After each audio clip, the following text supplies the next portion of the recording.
శుక్లాంబరధరం విష్ణుం శశివర్ణం చతుర్భుజం ప్రసన్నవదనం ధ్యాయేత్ సర్వవిఘ్నోపశాంతయే. ఓం గం గణపతయే నమః. ఓం శ్రీమాత్రే నమః. ఓం శ్రీ గురుభ్యో నమః. మా ఆది ఆస్థాలను చూస్తున్నటువంటి మీ అందరికీ పేరు పేరున నా హృదయపూర్వక నమస్కారాలు. అలాగే విదేశాల్లో కూడా ఉంటూ నన్ను ఎంతగానో ప్రోత్సహిస్తూ జాతకాలు చెప్పించుకున్నటువంటి మీ అందరికీ కూడా పేరు పేరున నా హృదయపూర్వక నమస్కారాలు. ఇప్పుడు మనం 1 జూన్ 2026 నుండి 30th జూన్ నెల్లాళ్ళు 2026 వరకు కూడా 12 రాశుల వారికి ఎలా ఉండబోతుందో ఇప్పుడు మనం తెలుసుకుందాం.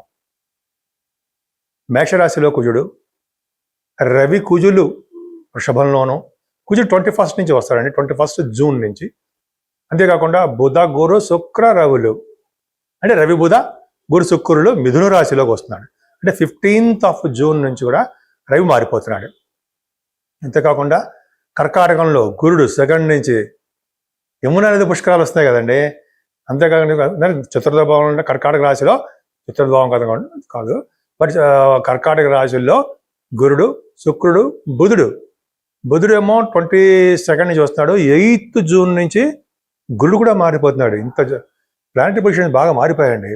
సింహరాశిలో కేతువు, రాహు కుంభరాశిలో, మీనరాశిలో శనీశ్వరుడు. ఇక్కడ ఏమైందంటే ప్లానెటరీ పొజిషన్స్ అన్నీ కూడా సవ్యకాల సర్పదోషంలో ఉండిపోయాయండి మనకి. సో దానివల్ల కూడా చాలా ప్రాబ్లమ్స్ అంటే దేశాల మీద, మన రాష్ట్రాల మీద, అలాగే మన ప్రజల మీద కూడా దాని ప్రభావం చూపిస్తూ ఉంటుంది. ధనుర్రాశి వారికి మీ రాశ్యాధిపతి గురుడు అష్టమంలో గడిపాడు. అమ్మ బాబోయ్ అనుకోవాల్సిన అవసరం లేదు. అష్టమ స్థానంలో ఉన్న ఉచ్చస్థితిలో కర్కాటక రాశిలో మిత్రక్షేత్రంలో ఉన్నాడు కాబట్టి మేలే చేస్తాడు, మంచే చేస్తాడని చెప్పి నమ్మవచ్చు.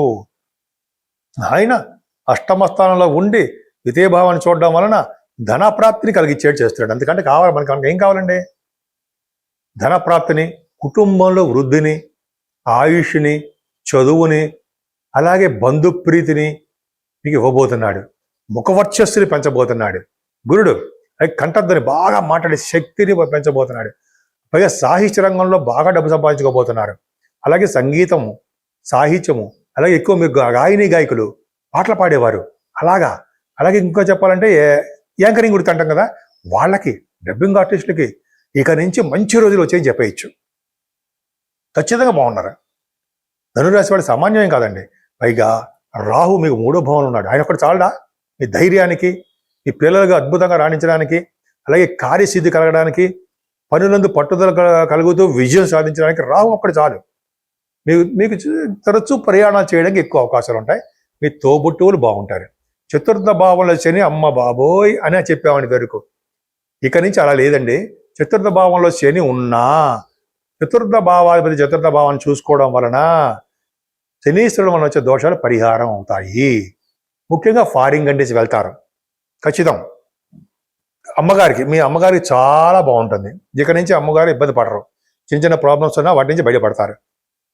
3 విద్యార్థులకి విద్యలో బాగా అధికంగా రాణించి తీరుతారు. మీరు కోరుకున్న యూనివర్సిటీస్లో ఆలస్యమైన మంచి సీట్లు వస్తాయి. అలాగే రైతులు కూడా మంచి పంటలు బాగా పండుతాయి, డబ్బులు సంపాదించుకుంటారు. 5 మ్యూజిక్ రంగం, కళారంగం, భరతనాట్యం సక్సెస్ చేసి తీరుతారు. 20వ తారీఖు లోపల మీకు కుజ ప్రభావం వలన కొడుకు పుట్టబోతున్నాడు. లేదా స్టాక్ మార్కెట్లో బ్రహ్మాండం డబ్బు సంపాదించుకోబోతున్నారు. వ్యాపారంలో అభివృద్ధి కలగబోతుంది. మీ కొడుకుల ద్వారా ధన సంపాదన ఉంటుంది. మీ సంతానం ద్వారా ధన సంపాదన ఉంటుంది.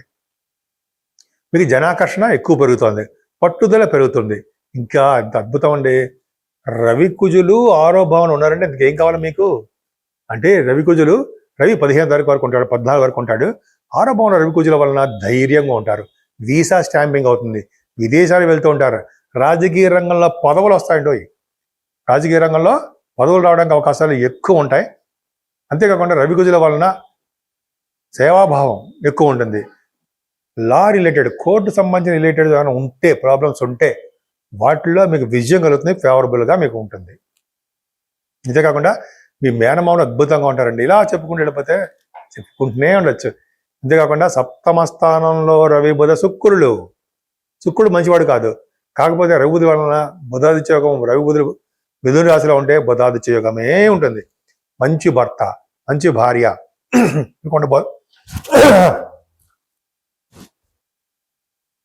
మంచి భర్త, మంచి భార్యగా మీరు ఉండబోతున్నారు. అలా కాకుండా మీరు కోరుకునే సంబంధాలు, అందంగా ఉండే సంబంధాలు మీకు రాబోతున్నాయి. వివాహాది వేడుకలు జరగబోతున్నాయి. కళత్ర స్థానము, అదృష్ట స్థానం అంటాం కదా, అంటే అదృష్టం ఏంటంటే మీరు చేసే వ్యాపారాల్లో బ్రహ్మాండంగా ఉంటారు. విహారయాత్రలు చేయబోతున్నారు.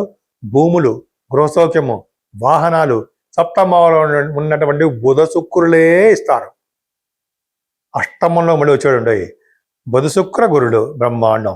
అష్టమంలో గురుడు ఎగ్జాల్టేషన్లో ఉన్నాడు. 4th భావాధిపతి అష్టమంలో అంటే ఫారిన్ కంట్రీస్ తీసుకెళ్తుంటాడు ఉన్నతమైన విజయరీత్యా.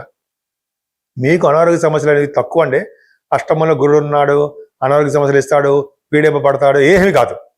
మీ రాశాధిపతి ఎక్కడున్నా సరే యోగించి తీరుతాడు. ఆ భావాన్ని వృద్ధి చేస్తాడు. అంటే అష్టమభావం అంటే సడన్ గెయిన్స్ ఇస్తాడు. మీకు తలవంతరమ్మకు వచ్చే ఆస్తిపాస్తులు బాగా ఉంటాయి. కోర్టు సంబంధించిన వాటిలో మీకు రావాల్సి వస్తే ఆస్తులు వస్తాయి. ఎన్నాళ్ళ నుంచో భూములు అమ్ముడుపోవట్లేదు బుర్ర అంటారు సరే, వాళ్ళకి వస్తూ ఉంటాయి డబ్బులు. అలాగే సంపూర్ణ ఆయుర్దాయం బ్రహ్మాండంగా ఉంటారు. రబస్ట్ హెల్త్ ఉంటారు మీరు. ఇక చెప్పండి, అనేకంగా చెప్పచ్చు. గురుడు బ్రహ్మాండంగా యోగాన్ని, ఫారిన్ కంట్రీస్ని మీకు ఇవ్వబోతున్నాడు. ముఖ్యంగా యమునా నది పుష్కర స్నానం చేయబోతున్నారు. అంటే గురువు గారితోటి, పీఠాధిపతులతోటి మీరు వెళ్ళబోతున్నారు కూడా. భాగ్యస్థానంలో కేతు ఉన్నాడు, బ్రహ్మాండంగా ఉన్నాడు. కుజుడు చూడబడుతున్నాడు. కుజకేతువులు కాంబినేషన్ కదండి. ఒక విధంగా చెప్పాలంటే రియల్ ఎస్టేట్ రంగంలో ఉన్న వారికి బాగా డబ్బు సంపాదించుకుంటారు. సాఫ్ట్వేర్ రంగ వ్యాపారాలు బ్రహ్మాండంగా ఉంటాయి. ఇంకా చెప్పాలంటే ఆటోమొబైల్ ఇండస్ట్రీస్, ఎలక్ట్రానిక్స్ అంటాం కదా, వాళ్ళు కూడా బ్రహ్మాండంగా వాళ్ళు విజయం సాధించుకుంటూనే ఉంటారు. దశమస్థానాన్ని శని చూస్తున్నాడు కదండి, అది మంచిది కాదు కదా. మంచిది, నిజంగా మంచిది కాదు. పైగా దశమాధిపతి అయినటువంటి బుధుడు కూడా సప్తమంలో ఉన్నాడు. దశమాధిపతి సప్తమంలో ఉన్నాడంటే ఫారిన్ కంట్రీస్. ఇంకా చాలా కాంబినేషన్ చూడాలనుకోండి. మీరు బహుశా వివాహానంతరం విదేశాలకు వెళ్ళిపోవడమో, లేదా మీకు ఉద్యోగ రీత్యా విదేశాల్లో మీకు ఉద్యోగం ఉండడము, వెళ్ళడము, విదేశాల్లో ఉద్యోగాలు రావడము జరగబోతోంది. కొద్దిగా ఆలస్యం అవుతుంది అంతే. ఏదేమైనా మీకు చక్కగా వ్యయభావం కూడా గుడి చూస్తున్నాడు కాబట్టి హ్యాపీయెస్ట్ పర్సన్గా ఉంటారు. ధనం బాగా ఖర్చు చేసుకుంటూ చాలా బాగుంటారు. నేను మీ డాక్టర్ వాడ్రే ఆదినారాయణరావు. ఇందా చెప్పినట్టుగానే మీరు మీ జాతకాలు చూపించుకోవాలనుకుంటే ఇప్పుడు చెప్తున్నట్టుగానే మీకు డేట్ ఆఫ్ బర్త్ ఉండాలండి, టైమ్ ఆఫ్ బర్త్ ఉండాలి, ప్లేస్ ఆఫ్ బర్త్ ఉండాలి. ఈ 3 ఉండడం వలన మీకు జాతకాలు చూడడం జరుగుతుంది. అంతేకాకుండా మీకు చాలా సమస్యలు ఉన్నా అవన్నీ కూడా నేను అన్ని చెప్పగలను. ఎందుకంటే వివాహము, గృహసౌఖ్యము ఇవన్నీ చాలా ఉంటాయి కదా. ఆ ప్రాబ్లమ్స్ లేకుండా మనం జాతకాల్లో కూడా చెప్పచ్చు. అంతేకాకుండా గృహం అంటే వాస్తు రీత్యా కూడా ఏమైనా ప్రాబ్లమ్స్ ఉన్నా కూడా తప్పకుండా కూడా మనం చెప్పగలమండి. సో మీకు ఏమాత్రము చెప్పించుకోవాలనుకున్నా, అయితే మీరు మీ స్నేహితులకు కానీ, మీ చుట్టాలకు కానీ మీ జాతకాలు చూపించుకోవాలనుకున్నా మా ఆది ఆస్ట్రాలజీకి ఫోన్ చేయండి. మీరు వాట్సాప్లో మెసేజ్లు పెడితే నేనే స్వయంగా మీకు ఫోన్ చేస్తాను. ఎవ్వరు కూడా నా పేరు చెప్పి ఎవరు కూడా ఈ చేయడం అనేది ఎక్కడ లేదు. సరేనండి. ముఖ్యంగా మనం పరిష్కార మార్గాల గురించి చెప్పుకోవాలి. అవునా? ఇక్కడ 12 రాశుల వారికి, మేషరాశి నుంచి మీనరాశి వారి వరకు కూడా పరిష్కార మార్గాలు చెప్పుకోవచ్చు. ముఖ్యంగా ఒకటి ఉంటుంది. ఎందుకంటే జూన్ నెలలో ఒకటే ఉంటుందని ఇంకా చాలా ఉంటాయి అనుకోండి. జూన్ నెలలో గురుడు ఎగ్జాల్టేషన్లోకి వచ్చేస్తున్నాడు. అవునా? 12 రాశుల మీద ప్రభావం ఉండి తీరుతుంది. కొద్దో గొప్ప చెడు ప్రభావం ఉంటుంది, మంచి ప్రభావం ఉంటుంది. చెడు ప్రభావం తక్కువ, మంచి ప్రభావం ఎక్కువే ఉండడానికి అవకాశాలు ఉండి తీరుతాయి. ఈ గురుడు కూడా యమునా నది పుష్కర స్థానాలని బాగా చేయించి తీరుతాడు అందరినీ, చాలా మందిని. ఎందుకు? కర్కాటక రాశిలో గురుడు ఉండడం వలన, మీన రాశాధిపతి అయినటువంటి గురుడు కర్కాటక రాశిలో, జలతత్వ రాశిలో ఉండడం వలన గురువు గారిని, పీఠాధిపతిని కలిసే యోగము, వాళ్ళ పాద పూజ చేసుకునే అదృష్టము. గురువుగారు మెయిన్ ఇంపార్టెంట్ అండి. ఏ భగవంతుని పూజించినా ముందర ముఖ్యంగా గురువుగారికే పూజించాలి, సాష్టాంగ నమస్కారం చేయాల్సిందే. గురువుగారే మనకు మెయిన్. సో గురువుగారులు పీఠాధిపతులు కలుస్తారు. అలాగే గురు ప్రభావం వలన కూడా యమునాది పుష్కరాలు, తీర్థయాత్రలు మీరు చేయబోతున్నారు. సరే, ఇప్పుడు మీరు పూజించవలసిన దేవుడు ఎవరు అంటే గురువు గారులే ఫస్ట్. తర్వాత మేధా సహిత దక్షిణామూర్తి గారు. దక్షిణామూర్తి గారిని పూజించడం వలన సకల విద్యలు, అలాగే మేధస్సు, ఆలోచనలు, గొప్ప గొప్ప ఆలోచనలు, సత్ప్రవర్తన, అవన్నీ కూడా గురు ప్రభావం వల్లనే, దక్షిణామూర్తి గారి వల్లనే కలుగుతాయి. అంతకంటే గొప్పది ఏంటంటే వ్యాస భగవానుడిని, స్వామివారిని, వ్యాస భగవాన్ కూడా పూజించాలి. అంతేకాకుండా శివాభిషేకాలు చేసుకున్న వాళ్ళకి దినదిన ప్రవర్ధమానం అవుతూ ఉంటారండి. వాళ్ళకి గ్రహాల వలన వచ్చే దోషాలు ఏమీ ఉండకుండా పరిహారం అయిపోతుంటాయి. అంతేకాకుండా విష్ణుమూర్తిని ఏ అవతారంలో ఉన్నా సరే ఆ విష్ణుమూర్తిని పూజించడం వలన, తులసి మాలను సమర్పించడం వలన, అమ్మవారిని మల్లెపూలు అంటాం కదా, అమ్మవారి అంటే లక్ష్మీదేవి అమ్మవారు కానీ, కనకదుర్గ ఈ అమ్మవారు కానీ ఎవరైనా సరే మల్లెపూలతో కానీ ఎర్రని పుష్పాలతో కానీ పూజించడం వలన సకల శుభాలు కలగడం కాకుండా ఈ కాలసర్ప దోషంలో ఉన్నటువంటి ప్లానెటరీ పొజిషన్లో ఉన్న ప్రభావాలు కూడా, దోషాలు కూడా తగ్గి సర్వ శుభాలు కలగడం కాకుండా రాష్ట్రాల మీద కూడా, దేశాల మీద కూడా మంచి ప్రభావం కలిగేట్టుగా గురుడే చూడబోతున్నాడు. సో ఈ విధంగా మీరు గురువు సంబంధించిన పూజలు చేసుకోండి. ఖచ్చితంగా మీకు పరిష్కార మార్గాలు దొరుకుతాయి. మీరందరూ కూడా సర్వ సుఖాలు కలగాలని, మీ ఇల్లు కూడా ఎప్పుడు సుఖ సంతోషాలతోటి ఎప్పుడు ఆనందంగా ఉంటాయని, మీ అందరూ ఉంటారని నేను మనస్ఫూర్తిగా కోరుకుంటున్నాను.